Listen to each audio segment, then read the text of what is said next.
Welcome to Footnotes. I'm your host, Maggie LaMonica, and today we're privileged to have with us the author, Dr. Jill Carroll. She's written a book called A Dialogue of Civilizations, and this powerful book takes us on a journey into the level of resonance between Islam and the West. In her book, Dr. Carroll discusses the ideas of Fethullah Gulen, an influential Turkish intellectual and scholar of Islam, and finds echo in the context of larger humanity.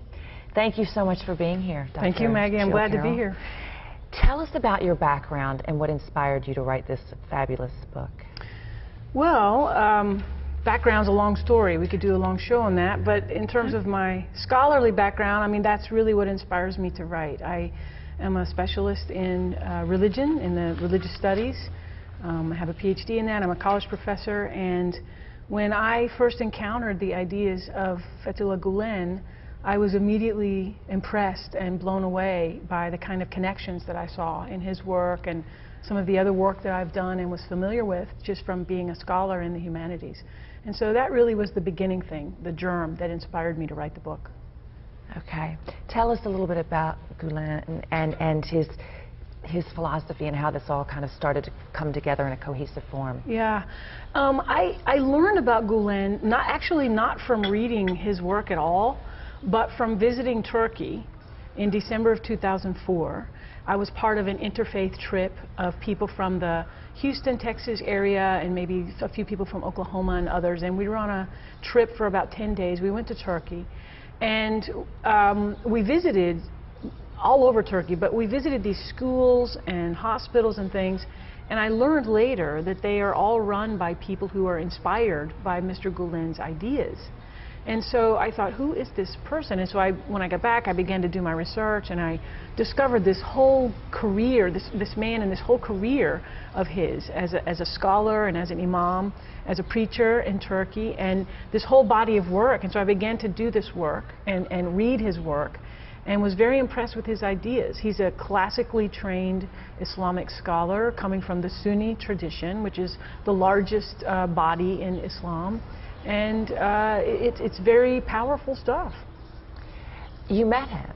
I did meet him. I was very fortunate and honored to meet him about a year ago. And you had a couple of interactions. I did, yeah. It was actually it was September of 2006 when I met him. And he, the group I was with, a small group, we flew in and went to visit him, and he was very gracious with us. He stayed up late because our plane was late and it was storming, and it took us several hours longer to get to him than we thought. And he was very gracious and stayed up and waited for us to come so we could eat dinner together. And then we had a breakfast with him the next morning. And I was very honored to meet him. And when I did meet him, I knew I could feel that I was with someone very special. He has a very calming spirit, and he's funny. He's got a sense of humor, which is always nice. It reminded me of the Dalai Lama, because the Dalai Lama is a very calming, peaceful person, and he's also very funny. So oh, I think laughter is calming. It is calming, and it means you don't. The Chinese have an interesting saying. They say, the master is someone who takes serious things lightly and light things seriously. There's a kind of paradox there, and I found that in Mr. Gulen. Yes, that's amazing. But I think it is true. Just because people are very educated doesn't mean they can't be funny. That's absolutely right. And just because it's a serious topic doesn't mean you have to be somber about it. Right. Why does this movement deserve so much attention, do you think? I think it deserves attention for a couple of reasons. For one, it is faith-inspired, but it's not faith-based. And what I mean, and that's an interesting thing. What I mean by that... What's the difference? Yeah. What I mean by that is that the people who are involved in it and who teach in the schools and work in the hospitals and do the various initiatives, all the different cultural and business and economic initiatives, they mostly are people of faith who are contributing themselves and their resources as a part of their faith. So it's faith-based for them, but it's faith-inspired by them, but it's not limited to people of faith. It's for everyone, and it's not about converting anyone to a particular faith. In this case, it's Islam. It's not about trying to make the world Islam. It's just about trying to make the world a better place, a place of respect and tolerance, and to educate people to be people of conscience, to think about virtue and to develop virtues in themselves, and to be people of virtue in their communities. So while it is sort of faith-inspired on the part of the individuals, it's not a faith-based platform. It's a transnational civil society movement. It's not a faith movement. It's not about really converting. It's not about converting anybody at all.